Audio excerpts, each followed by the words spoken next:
Copy निकाल ली सबने? चलो, तो आज के लिए पहला हेडिंग डालो, सतत आवेश वितरण। क्या हेडिंग डालेंगे? सतत आवेश वितरण, या इंग्लिश में कह सकते हैं कंटिन्यूअस चार्ज डिस्ट्रीब्यूशन।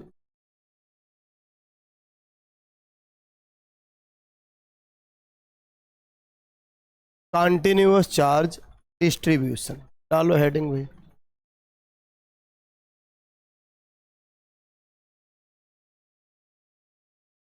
सतत आवेश वितरण, या कह सकते हैं कंटिन्यूअस चार्ज डिस्ट्रीब्यूशन। फटाफट हेडिंग डालें, फिर आगे समझते हैं इसके बारे में क्या होता है।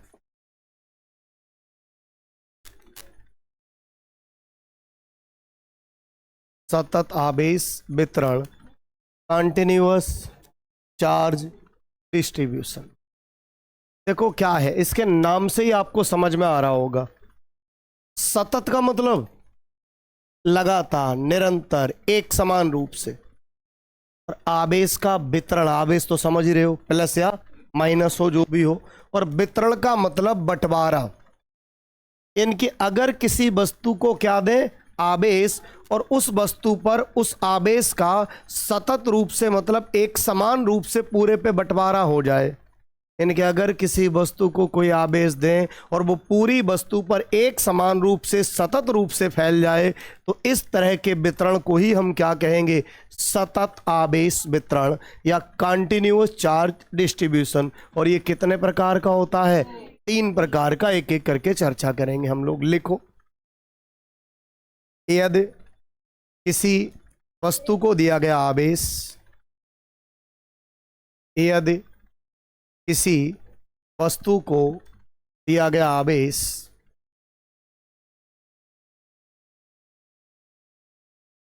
यदि किसी वस्तु को दिया गया आवेश वस्तु पर, यदि किसी वस्तु को दिया गया आवेश वस्तु पर एक समान रूप से फैला हो, एक समान रूप से फैला हो, एक समान रूप से फैला हो, तो इसे सतत आवेश वितरण कहते हैं। तो इसे सतत आवेश वितरण कहते हैं। तो इसे सतत आवेश वितरण कहते हैं। नई लाइन से लिखोगे बच्चों, यह 3 प्रकार का होता है। यह 3 प्रकार का होता है। ये 3 प्रकार का होता है। पहले हेडिंग लगाओगे रेखीय आवेश वितरण।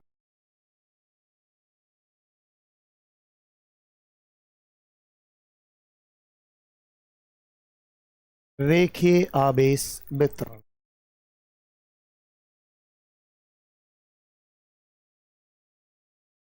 पहली हेडिंग है हमारी रेखीय आवेश वितरण।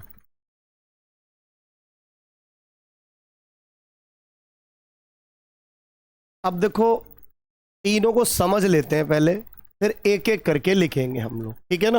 ध्यान से समझो। पहला क्या है? रेखीय आवेश वितरण। हम आवेश जैसे किसी एक पतले तार को दे दें, किसे दे दें?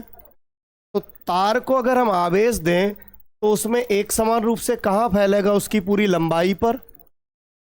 यानी कि जो एक समान रूप से वितरण हुआ है, क्या वो एक सीधी रेखा या कह दो केवल उसकी लंबाई पर हुआ है?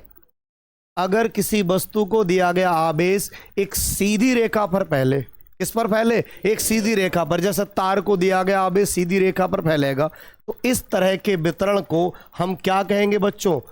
रेखीय आवेश वितरण। क्या कहेंगे? रेखीय आवेश वितरण।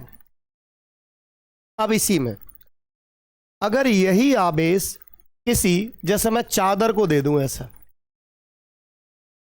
ठीक है ना। अब बताओ, चादर को दिया गया आवेश क्या पूरे पृष्ठ पर फैलेगा, पृष्ठ पर, या कह दो पूरे क्षेत्रफल पर। ऐसे तो अगर किसी वस्तु को दिया गया आवेश कहां फैले, उसके पूरे पृष्ठ पर, तो इस तरह का जो वितरण है उसे कहते हैं हम पृष्ठ आवेश वितरण। क्या कहेंगे बच्चों, पृष्ठ आवेश वितरण। ध्यान से समझना, यही लिखने हमें तीनों। उसके बाद में अगर कोई ठोस पिंड ले लें, जैसे कोई ठोस गेंद ले लें, क्या ले लें, गेंद, या कोई घन ले लें, क्या ले लें, घन, जैसे ये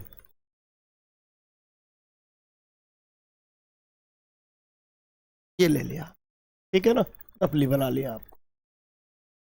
अब घन भी जो है वो विशेष तौर पर कैसे पदार्थ का ले, अचालक, क्योंकि बेटा चालक का एक गुण होता है कि चालक को दिया गया आवेश उसके भीतर नहीं फैलता, केवल उसके कहाँ फैलता है, बाहरी पृष्ठ पर। तो चालक में तो हमेशा अगर पूरा कोई पिंड या कोई घन भी ले लोगे तो केवल पृष्ठ पर ही फैलेगा, पृष्ठ आवेश वितरण भी होगा। लेकिन अगर कोई अचालक पिंड ले ले, जैसे घन ले ले अचालक पदार्थ का, अब इसे जब आवेश दोगे तो इसके पूरे आयतन में फैलेगा। कहाँ फैलेगा, आयतन। आयतन का मतलब इसके ऊपर भी चारों ओर जो पृष्ठ है उस पर भी फैलेगा, और इसके बेटा भीतर भी फैला हुआ होगा पूरे में। मतलब अचालक को दिया आ गया आवेश कहाँ फैलता है, उसके पूरे आयतन में। तो अगर दिया गया आवेश पूरे आयतन में एक समान रूप से फैला हो तो हम इस तरह के वितरण को क्या कहेंगे, आयतन आवेश वितरण। ध्यान से समझना बेटा, आयतन आवेश वितरण। जरा समझो फिर से। हमने कहा अगर आवेश एक समान रूप से फैला हो, किसी वस्तु को आवेश दिया वो पूरे पे एक समान रूप से फैल जाए तो उसे आवेश का सतत वितरण कहते हैं। हमने कहा ये कितने प्रकार का, 3 प्रकार का। अगर किसी ऐसी वस्तु को आवेश दिया जिसकी पूरी लंबाई पर, या कह दो एक सीधी रेखा पर आवेश फैल जाए, कहाँ फैले, लंबाई पर आवेश, या कह दो सीधी रेखा पर फैले, तो इस तरह के वितरण को क्या कहेंगे, रेखीय आवेश वितरण। जैसे किसी तार पे अगर बात की जाए रेखीय आवेश वितरण होगा। अब अगर किसी ऐसी वस्तु को आवेश दें कि उसके आवेश कहाँ फैले, पूरे पृष्ठ पर, पूरे क्षेत्रफल पर, तो इस तरह के वितरण को क्या कहेंगे, पृष्ठ आवेश वितरण। क्या कहेंगे, पृष्ठ आवेश वितरण। जितने भी चालक हैं, चालक कोई भी वस्तु हो तो उस पर पृष्ठ आवेश वितरण होगा। हाँ, अगर पतला तार है तो रेखीय आवेश वितरण होगा, और बाकी अन्य किसी आकृति की वस्तु है तो कौन सा होगा, पृष्ठ आवेश वितरण। बात समझ में आ गई। तीसरी, अगर कोई अचालक पदार्थ का पिंड ले लें, कोई वस्तु ऐसी ले लें जो अचालक पदार्थ से बनी, तो उसे दिया गया आवेश कहाँ फैलेगा, उसके पूरे आयतन में। मतलब आवेश एक समान रूप से तो फैलेगा लेकिन कहाँ फैलेगा, पूरे आयतन में। तो इसे कहेंगे आयतन आवेश वितरण। तो इतनी बातें समझ गए। आवेश लंबाई पे फैले तो रेखीय आवेश वितरण, पूरे पृष्ठ पर या क्षेत्रफल पर फैले तो पृष्ठ आवेश वितरण, और पूरे आयतन में फैले तो। बात समझ में आ गई। अब अगर रेखीय आवेश वितरण में पूरी लंबाई पर ही तो फैला है, मैं कह दूं इस तार की जो पूरे की लंबाई है वो कितनी है, L, और इस L लंबाई पे कुल आवेश कितना फैला है, Q। तो जरा देखो L लंबाई पर Q फैला है, बताओ एकांक लंबाई पर कितना फैलेगा। एकांक का मतलब एक लंबाई पे, तो अगर L पर Q है तो एक लंबाई पर कितना होगा, Q/L। और किसी भी तार की एकांक लंबाई पर उपस्थित आवेश को आवेश का रेखीय घनत्व कहेंगे। इसी में संबंधित परिभाषा इससे आवेश का रेखीय घनत्व कहेंगे। क्या कहेंगे, आवेश का रेखीय घनत्व। और इसे प्रदर्शित किससे करेंगे, लैम्डा से। किससे प्रदर्शित करेंगे, लैम्डा से। अब यहाँ कहाँ फैला है, पूरे पृष्ठ पर। पृष्ठ का मतलब पूरे क्षेत्रफल पर। अगर मैं कह दूं इस पूरे पृष्ठ का क्षेत्रफल कितना है, A, तो A पर कुल आवेश मान लो कितना फैला है, Q। तो बताओ एकांक पर कितना फैला होगा, Q/A। और एकांक क्षेत्रफल पर फैले आवेश को आवेश का पृष्ठ घनत्व कहेंगे। क्या कहेंगे, पृष्ठ घनत्व। और इसे प्रदर्शित करेंगे ऐसा करके, आधा ना जैसा बनाते हैं, इसको सिग्मा पढ़ते हैं। क्या पढ़ते हैं बच्चों, इसे सिग्मा। ना पता हो तो आप लोग लिख लेना, क्या पढ़ते हैं, सिग्मा। अगर आयतन आवेश वितरण मतलब आवेश पूरी वस्तु के कहाँ फैला है, आयतन में। अब अगर इसके एकांक आयतन पे आवेश निकालने, कैसे निकालोगे? आपको पता, मान लो इसका पूरा आयतन बी है और उस पर कुल आवेश कितना है, क्यू। तो बताओ एकांक पर कितना होगा, क्या क्यू अपॉन बी। और इसको कहेंगे आवेश का आयतन घनत्व। क्या कहेंगे? आवेश का आयतन घनत्व। और आवेश के आयतन घनत्व को प्रदर्शित करते हैं रो से। ये इस तरह का जो चिन्ह बनाते हैं इसे क्या लिखते हैं? रो। क्या तीनों के बारे में बात क्लियर हो गई? अब एक बार फिर से समझते हुए हम तीनों को एक एक करके लिखेंगे। सबसे पहली हेडिंग आपने क्या डाल रखी है?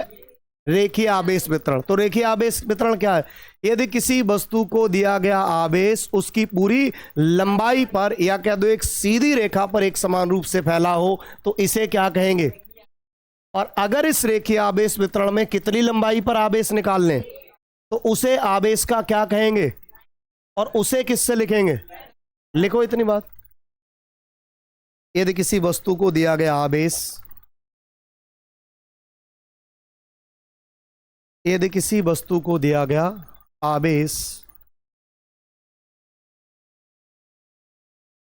यदि किसी वस्तु को दिया गया आवेश एक सीधी रेखा पर एक समान रूप से फैला हो, यदि किसी वस्तु को दिया गया आवेश एक सीधी रेखा पर एक समान रूप से फैला हो, एक सीधी रेखा पर एक समान रूप से फैला हो, तो इसे रेखीय आवेश वितरण कहते हैं।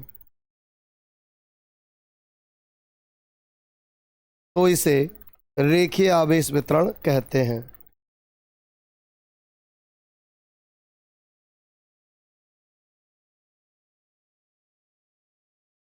तो इसे रेखीय आवेश वितरण कहते हैं। नई लाइन से लिखो, एकांक लंबाई पर उपस्थित आवेश को, एकांक लंबाई पर उपस्थित आवेश को आवेश का रेखीय घनत्व कहते हैं। एकांक लंबाई पर उपस्थित आवेश को आवेश का रेखीय घनत्व कहते हैं। एकांक लंबाई पर उपस्थित आवेश को आवेश का रेखीय घनत्व कहते हैं।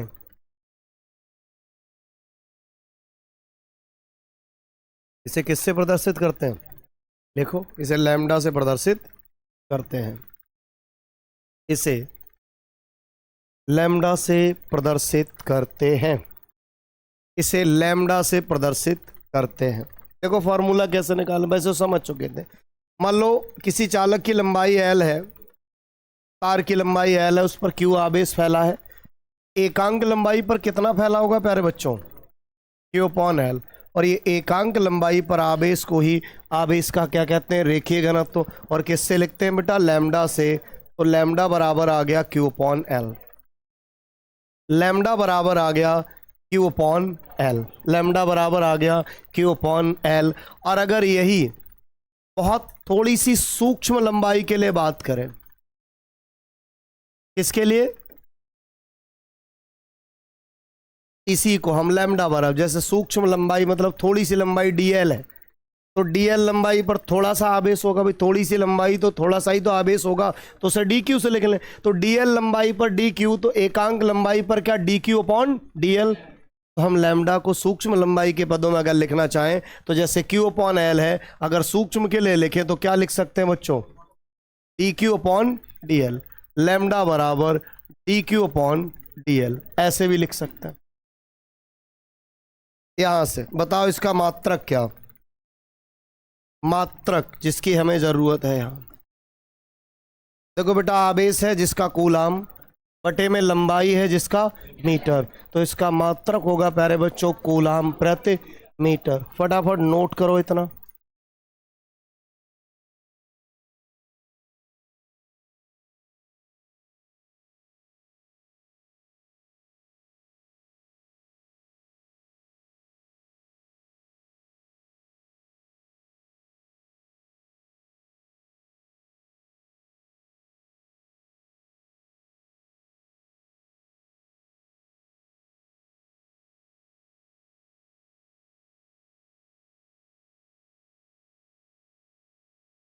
इसके बाद में नोट करने के बाद दूसरी हेडिंग डालेंगे पृष्ठ आवेश वितरण।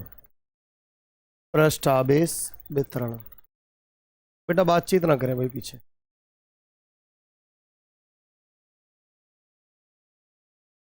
पृष्ठ आवेश वितरण।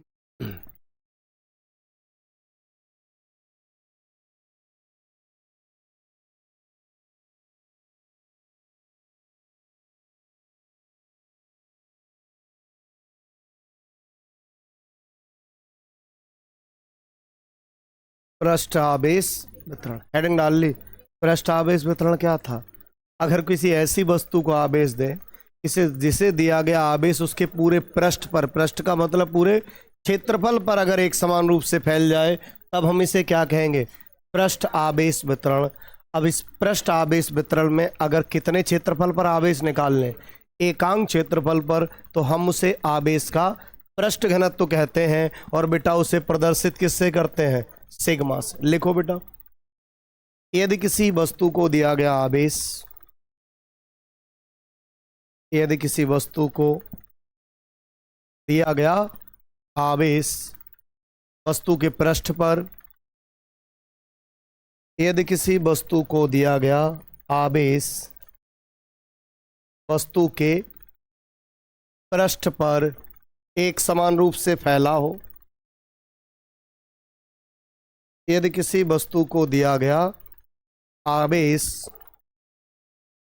वस्तु के पृष्ठ पर एक समान रूप से फैला हो तो इसे पृष्ठ आवेश वितरण कहते हैं। तो इसे पृष्ठ आवेश वितरण कहते हैं। तो इसे पृष्ठ आवेश वितरण कहते हैं। पृष्ठ आवेश वितरण का मतलब पूरे पृष्ठ पे यानी कि पूरे क्षेत्रफल पे ही तो फैला होगा। और उस पूरे क्षेत्रफल में से अगर कितने क्षेत्रफल पर आवेश निकाल लें, एकांक यानी कि एक क्षेत्रफल पर, तो हम उसे आवेश का क्या कहेंगे? पृष्ठ घनत्व। और किससे लिखेंगे? सिग्मा से। नई लाइन से लिख लो बेटा, एकांक क्षेत्रफल पर उपस्थित आवेश की मात्रा को, एकांक क्षेत्रफल पर उपस्थित आवेश की मात्रा को आवेश का पृष्ठ घनत्व कहते हैं।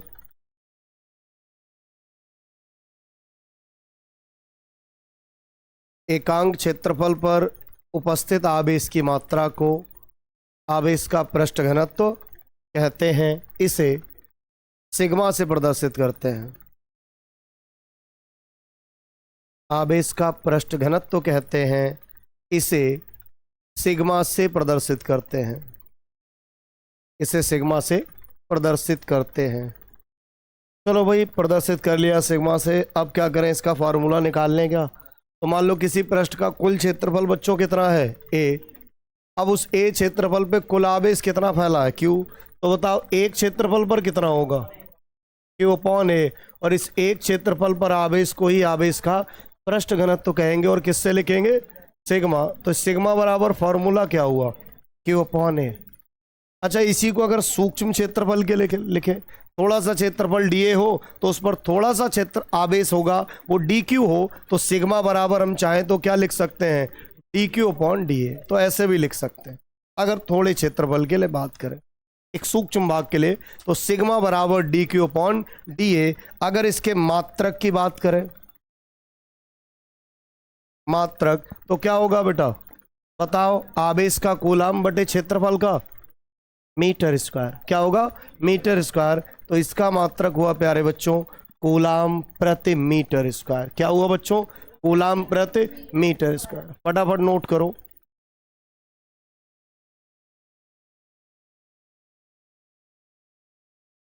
और इसके बाद में तीसरी हेडिंग डाल लेना,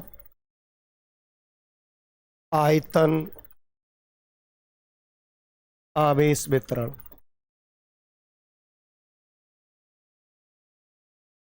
आयतन आवेश वितरण। आयतन आवेश वितरण।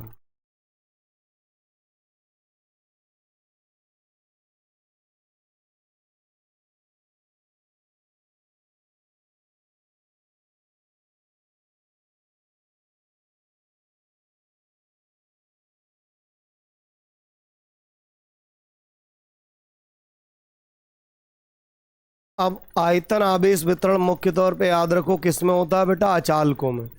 अगर किसी अचालक वस्तु को आवेश दिया जाए तो कहाँ फैलेगा, उसके पूरे आयतन में। हम उसको आयतन आवेश वितरण कहेंगे। और उसमें अगर एकांक आयतन पर आवेश निकाल लें तो उसे आवेश का आयतन घनत्व कहेंगे। और बच्चों अभी हमने समझा था उसे हम किससे प्रदर्शित करेंगे, रो से प्रदर्शित करेंगे। क्या बात समझ में आ गई? लिखो इतनी बात।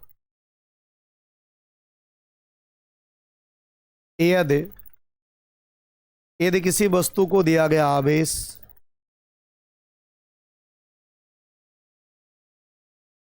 यदि किसी वस्तु को दिया गया आवेश वस्तु के संपूर्ण आयतन में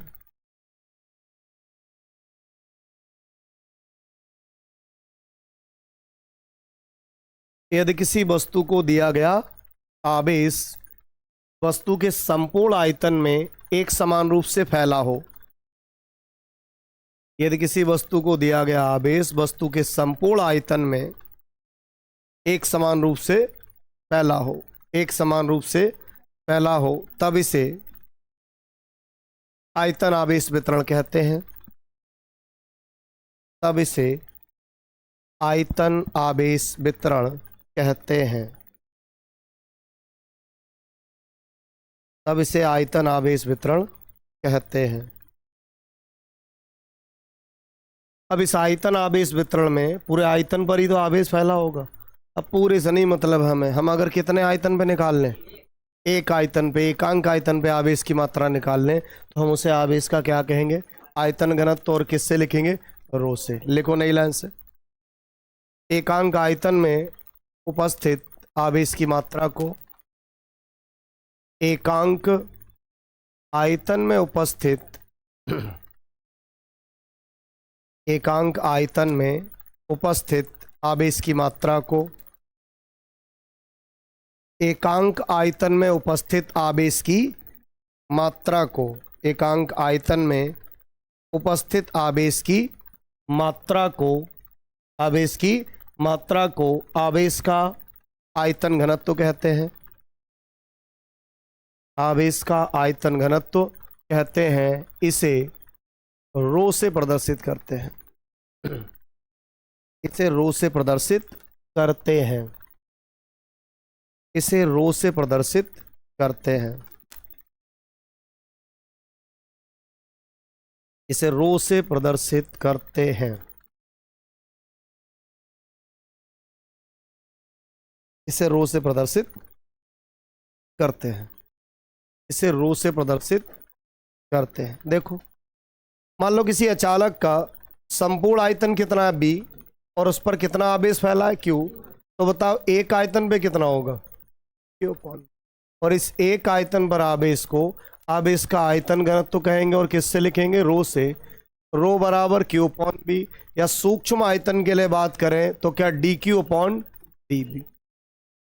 D Q upon D B, ये फॉर्मूला ले सकते हैं हम लोग। अच्छा, यहां से अगर हम कहें इसका मात्रक बताओ बेटा, बताओ। ऊपर आवेश है जिसका कूलाम बटे भी आयतन है, आयतन का मीटर क्यूब। क्या होता है बेटा, मीटर क्यूब। तो कूलाम प्रति मीटर क्यूब। नोट करें इतना फटाफट, कूलाम प्रति मीटर क्यूब।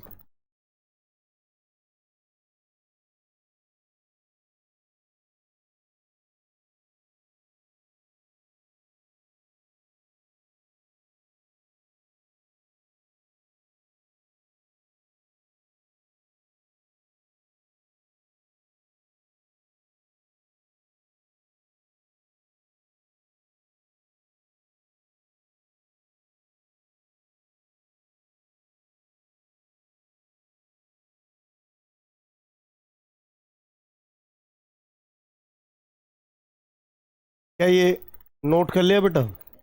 चलिए अगली हेडिंग डालो, क्षेत्रफल वेक्टर, एरिया वेक्टर। क्षेत्रफल वेक्टर, एरिया वेक्टर।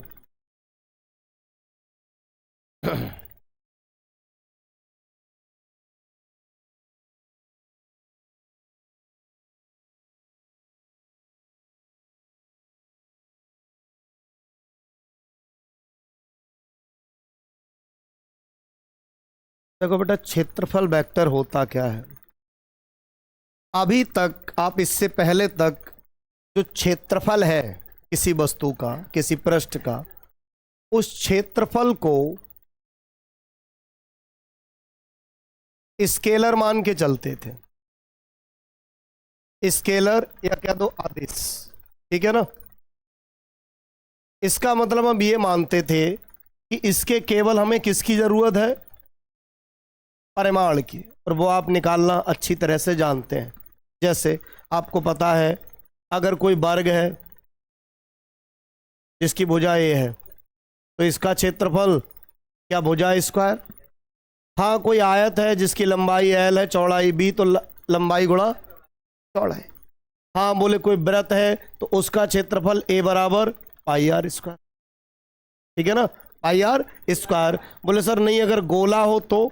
ये तो वृत्त की बात हुई, ये तो वृत्त के लिए बात हुई। अगर गोला हो तो कितना बेटा? ए बराबर 4 पाई आर स्क्वायर। ये तो परिमाण निकालने आपको आते हैं। अभी तक हम ये मान के चलते थे कि क्षेत्रफल के कहीं भी कोई मान, क्षेत्रफल से संबंधित जो मान है वो केवल उसके किस पर निर्भर करता है? परिमाण पर। लेकिन कुछ स्थितियां ऐसी होती हैं कि जहां पर क्षेत्रफल के परिमाण के साथ साथ उसकी दिशा का भी इंपॉर्टेंस होता है। जैसे एक एग्जाम्पल पर ध्यान दो, फिर बाद में चर्चा करेंगे बाकी इसकी। यहां जैसे एक मैं रजिस्टर ले लेता हूं भैया, है ना। अब इसको कुछ देर के लिए आप ये मान लो रजिस्टर नहीं है, बल्कि एक पतला सा फ्रेम है और बीच में से ऐसे इतना कटा हुआ है, खाली खुला हुआ। इमेजिन कर लो थोड़ी देर के लिए, माना कि ये बीच में से खुला हुआ है और सामने से आपके कहीं नदी में जल बह रहा है, बहता हुआ तेजी से जल आ रहा है। अब जरा बताओ, इस पृष्ठ को क्षेत्रफल तो इसका लंबाई गुणा चौड़ाई, यही तो परिमाण है। इसकी लंबाई अगर एल, चौड़ाई बी, तो इसका क्षेत्रफल हुआ लंबाई गुणा। अच्छा, इसको इस जलधारा में ऐसे करके रख दूं, बिल्कुल जलधारा ऐसे आ रही, इसके लंबवत रख दिया। बताओ, इससे अभी पूरे से जल गुजरेगा भर के। अब जरा देखो, इसकी दिशा भी ये है। अब इसकी दिशा चेंज करूं मैं, क्षेत्रफल तो वही रहेगा, वो थोड़ी बदलेगा। जरा ऐसे करूं, क्या जल उतना ही गुजरेगा? अब भी थोड़ा कुछ कम होने लगेगा क्या? और कम करें, ऐसे तिरछा करें क्या? और कम, और झुकाएं इसे, और कम। क्या जैसे जैसे दिशा बदल रहे हैं, इससे गुजरने वाले जल की मात्रा बदल रही है। अब अगर मैं इसको घुमा के बिल्कुल ऐसे ही जलधारा के समांतर कर दूं, अब बताओ कितना जल गुजरेगा? आपको सर कुछ नहीं, ऊपर से निकल गया और नीचे ऐसा थोड़ी यहां से आया घुस के, बोले अरे इधर से जाना, ऐसा थोड़ी होगा। मतलब यहां अगर मैं आपसे कभी पूछूं, बोले कोई फ्रेम मैंने जल में रख रखा है, बताओ उससे गुजरने वाले जल की मात्रा। अगर आपको मैं केवल इसकी लंबाई और चौड़ाई मतलब परिमाण बता दूं, तो क्या आप गुजरने वाले जल की मात्रा बता सकते हो? आप कहो सर पहले तो ये बताओ कौन सी दिशा में रखा, क्या पता तुमने ऐसे रख दिया हो तो गुजर ही नहीं रहा होगा, ऐसे होगा तो सबसे ज्यादा गुजरेगा, फिर थोड़ा बहुत क्या पता और कहीं तिरछा हो तो उससे कुछ कम ज्यादा। मतलब यहां इसके परिमाण के साथ साथ इससे गुजरने वाले जल की मात्रा क्या इसकी दिशा पर भी निर्भर कर रही है? तो ऐसी कुछ स्थितियां होती हैं जहां क्षेत्रफल के परिमाण के साथ साथ किसकी जरूरत होती है? दिशा की। और जब दिशा की जरूरत हो गई तो जिसमें परिमाण और दिशा दोनों चाहिए, फिर वो स्केलर की वेक्टर। वेक्टर यानी कि अब कुछ स्थितियां ऐसी आती हैं जहां क्षेत्रफल को स्केलर मानने से हमारा काम चलने वाला। अब हम क्षेत्रफल को कहते हैं, ऐसा करते हैं भैया, तुम्हें मान लेते हैं हम वेक्टर। अब जब वेक्टर है तो इसमें दो चीजें होनी चाहिए। बोले सर एक तो परिमाण और दूसरी चीज इसकी क्या होनी चाहिए? बोले सर परिमाण, बोले वो तो हमें बचपन से निकालना आता है सर, अभी आपने भी बता दिया। बोले ये तो पता है, जैसी वस्तु होगी उसका हम निकाल लेंगे। वर्ग है तो भुजा स्क्वायर, आयत है लंबाई गुणा चौड़ाई, वृत्त है तो पाई आर स्क्वायर और गोला है तो 4 पाई आर स्क्वायर। बोले सर परिमाण तो पता है। बोले फिर सीखना क्या है? बोले सर दिशा बता दो किधर लेनी है। तो जिस दिशा है, किसी भी क्षेत्रफल वेक्टर की दिशा हमेशा उस पृष्ठ पर खींचे गए अभिलंब की ओर। किधर लेंगे? उस पृष्ठ पर खींचे गए अभिलंब। अभिलंब समझते हो बेटा? उसके लंबवत रेखा खींच लो। कैसी रेखा? जैसे ये पृष्ठ है, इसका परिमाण आपको होगा सर लंबाई गुणा चौड़ाई। हम कहेंगे दिशा इस पृष्ठ पर खींचे गए अभिलंब। जैसे सही है पेन, देखो बताओ इस पर अभिलंब है, तो यही तो क्षेत्रफल वेक्टर की दिशा है। है ना। अब आपको सर अविलंब इधर खींच ले, इधर खींच ले, किधर भी खींच लो, चाहे इधर खींचो चाहे इधर खींचो, कोई दिक्कत वाली बात इसके लिए। लेकिन अगर कोई बंद पृष्ठ आ जाए, कैसा पृष्ठ, बंद पृष्ठ, तो बेटा बंद पृष्ठ में अब जैसे करके ये गोला आ गया, अब गोला अगर बंद पृष्ठ आ गया, इस पर आपसे कहें बेटा अविलंब खींचो, तो आपसे कहा जाए जैसे यहां इस बिंदु खींचो, तो आप कहेंगे सर एक तो अविलंब हम इधर की ओर खींच सकते हैं, बोले सर एक तो अविलंब हम इधर अंदर भी खींच सकते हैं, तब यहां बेटा अंदर वाला वैलिड नहीं है, कौन सा काम करेगा, बाहर की ओर। मतलब अविलंब हमेशा अगर बंद पृष्ठ है तो उससे किधर की ओर, बाहर की ओर। अच्छा खुला पृष्ठ है तो कोई दिक्कत नहीं, जैसे हाथ है हमारा, इस पर अविलंब चाहे इधर खींचो चाहे इधर, दोनों ही सही है, कोई दिक्कत वाली बात नहीं है। लेकिन अगर बंद पृष्ठ है तो अविलंब हमेशा किधर की ओर, बाहर की ओर। अब आप समझो, देखो कितनी बात समझ रहे हैं, बाकी परिभाषा वगैरह का इसका कोई खास इंपॉर्टेंस है नहीं, आपको समझना बस इसका आगे यूज है। क्षेत्रफल वेक्टर को, अब क्षेत्रफल को हम यहाँ क्या मानेंगे, वेक्टर। अब जब वेक्टर है तो इसमें दो चीजें होंगी, एक परिमाण और एक दिशा। तो परिमाण तो उसका पृष्ठ का जितना क्षेत्रफल है उसी के बराबर, कैसे निकालोगे आपको पता है, दिशा उस पृष्ठ पर खींचे गए अभिलंब की ओर, तो वही तो यहां लिखा है। क्षेत्रफल वेक्टर एक, क्षेत्रफल वेक्टर एक, क्षेत्रफल वेक्टर एक ऐसा वेक्टर होता है जिसका परिमाण किसी पृष्ठ के क्षेत्रफल के बराबर, मतलब परिमाण तो उसी के क्षेत्रफल के बराबर, लेकिन जो दिशा है वो उस पृष्ठ पर खींचे गए अभिलंब की ओर होती है। जो दिशा है वो उस पृष्ठ पर खींचे गए किसकी ओर।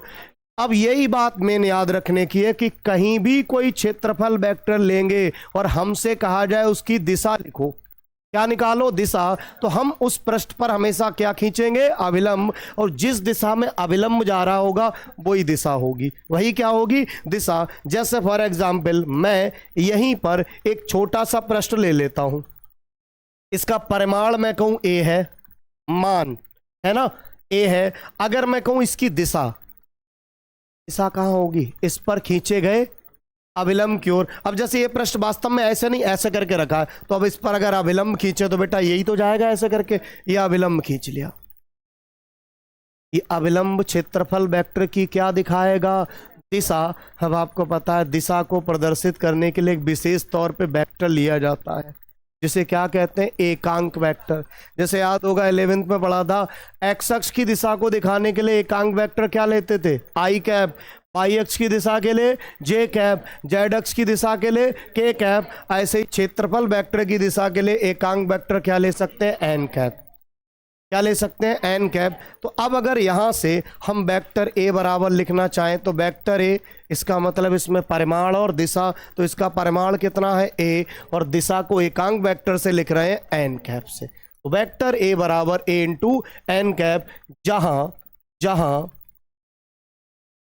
जो ए है वो हमारा क्षेत्रफल वेक्टर ए का क्या है, परिमाण है, क्या है, परिमाण, और तथा जो एन कैप है वो क्या है, एकांक वेक्टर, क्या है, जिसका काम क्या है, जो क्षेत्रफल वेक्टर की क्या प्रदर्शित कर रहा है, दिशा, जो क्षेत्रफल वेक्टर की दिशा को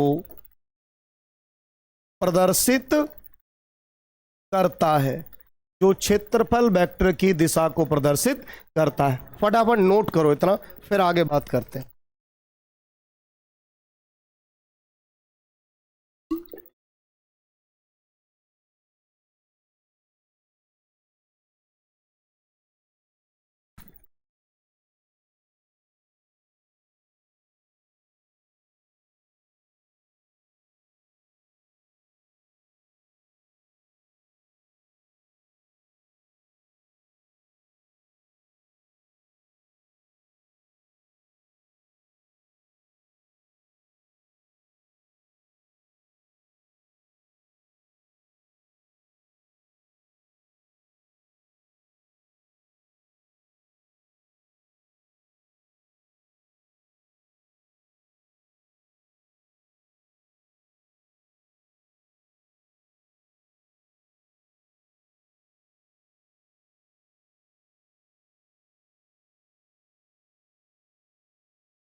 ये चित्र बना के भी बेटा नोट करना, टोटल कंप्लीट बना लिया। अच्छा चित्र पहले ही, अच्छा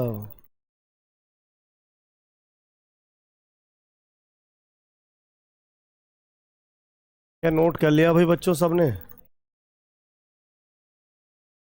भी नहीं,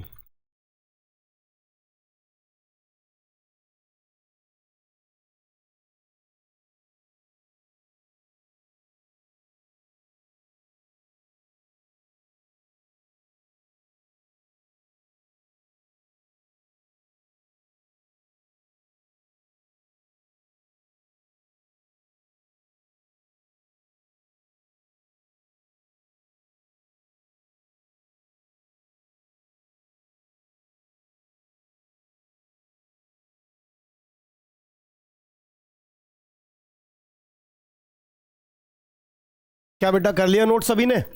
आगे बढ़े फिर, चलो अगली हेडिंग डालो बेटा। अगली हेडिंग डालेंगे आप, देखो घन कोण। क्या हेडिंग डालोगे? घन कोण, सॉलिड एंगल।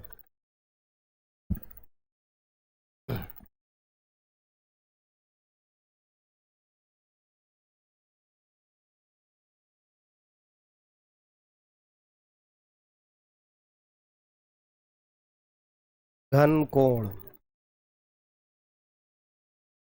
समझो बेटा घन कोण होता क्या है, जरा ध्यान दो, समझो बेटा घन कोण सॉलिड एंगल होता क्या है। देखो अगर एक वृत्त ले लें, क्या ले लें? ये वृत्त का क्या है?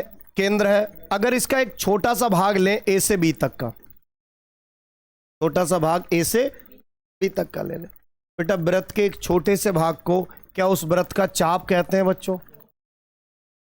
ये वृत्त का चाप इसके केंद्र पर जो कोण बनाता है, इस कोण को जनरली केवल कोण कह देते हैं, या पूरा नाम ले इसका तो इसे कहते हैं समतलीय कोण। क्या कहते हैं?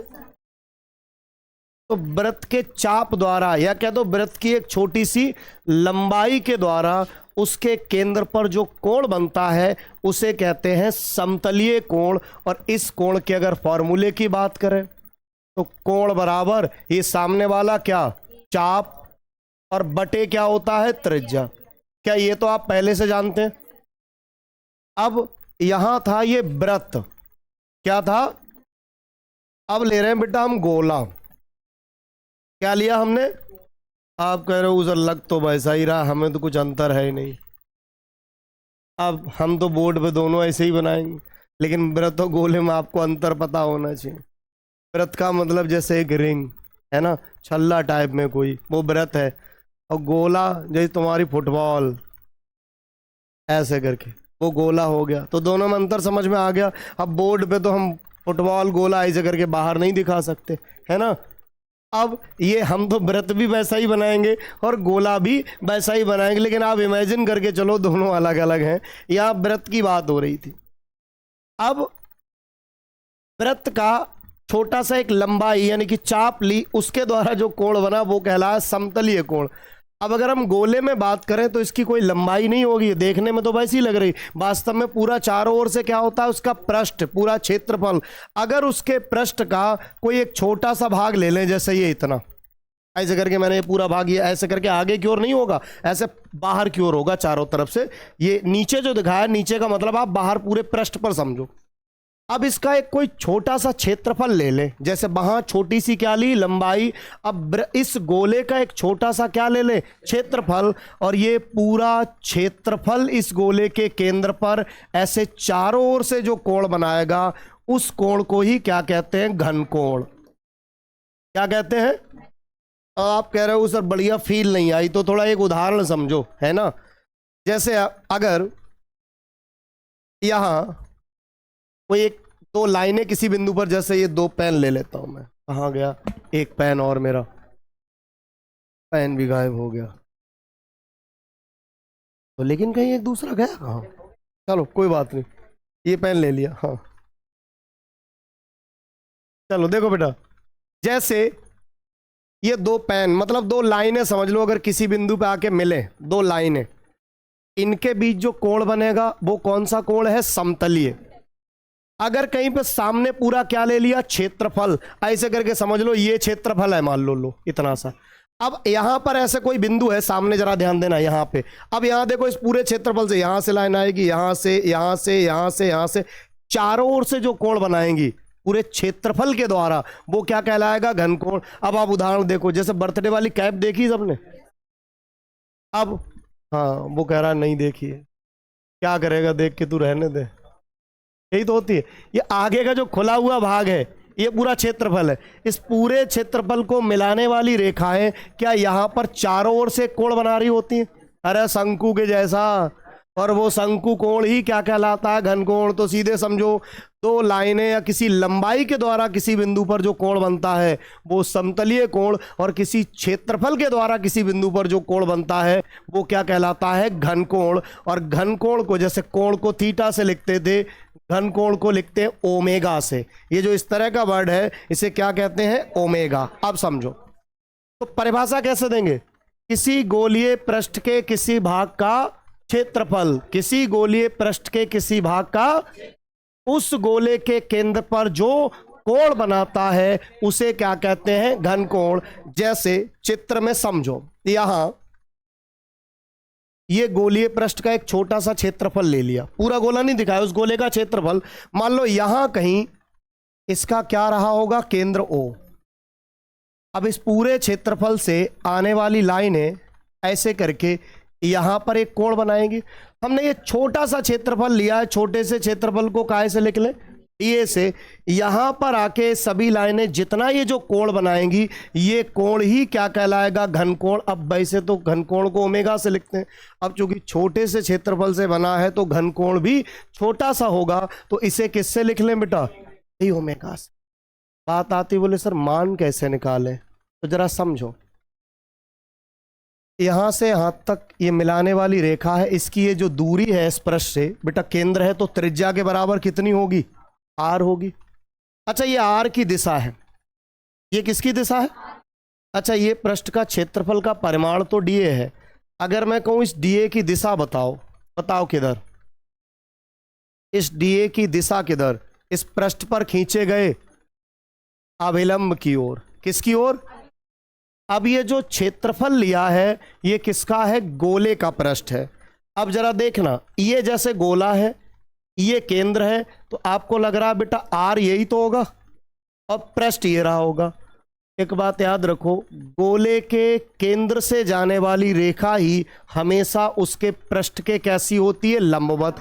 जब पृष्ठ के लंबवत है तो वही उस पर क्या होगा? अभिलंब। और जो अभिलंब होता है क्या वही उसके, अगर यहां पर ऐसे करके समझ लो ये क्षेत्रफल वेक्टर है, तो क्षेत्रफल वेक्टर की दिशा भी किधर होती है? अभिलंब की ओर। मतलब R की दिशा में ही कौन होगा? dA।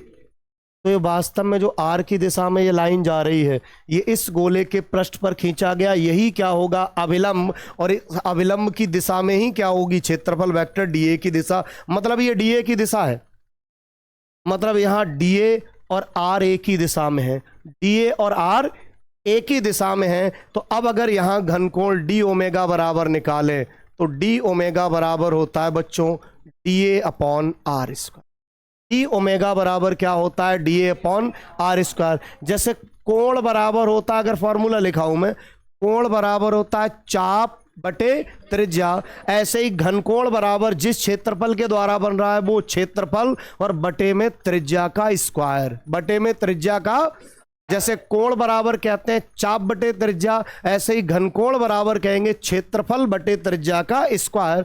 तो यहाँ क्षेत्रफल dA है और त्रिज्या R है, तो इसका स्क्वायर कितना हो गया? R square. अगर हम इसके मात्रक की बात कर लें, किसकी? मात्रक की, तो इसका मात्रक होता है बच्चों स्टेरेडियन।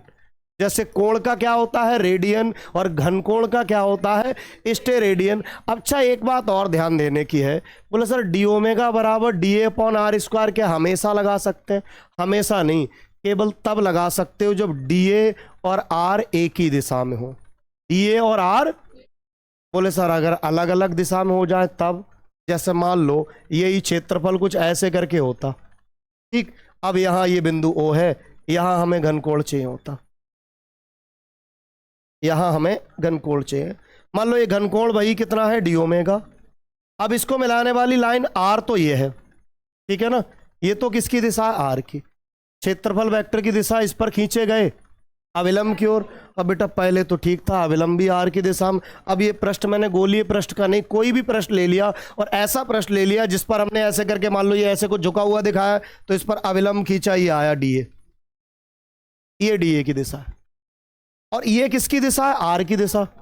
तो मैंने कहा क्षेत्रफल बटे त्रिज्या का स्क्वायर तभी ले सकते हो जब डीए और आर एक ही दिशा में हो, डीए और आर। अब यहां तो आर ये हो गया और डीए ये हो गया, तो ऐसा करो डीए का मान आर की दिशा में निकालो। मान लो यहाँ कोण कितना है, थीटा, तो वेक्टर का वियोजन बढ़ा था। मैंने बताया था अगर कोई वेक्टर ए है और इसका किसी दिशा से कोण थीटा बन रहा है तो उस दिशा में इसका मान कितना, ए कॉस थीटा।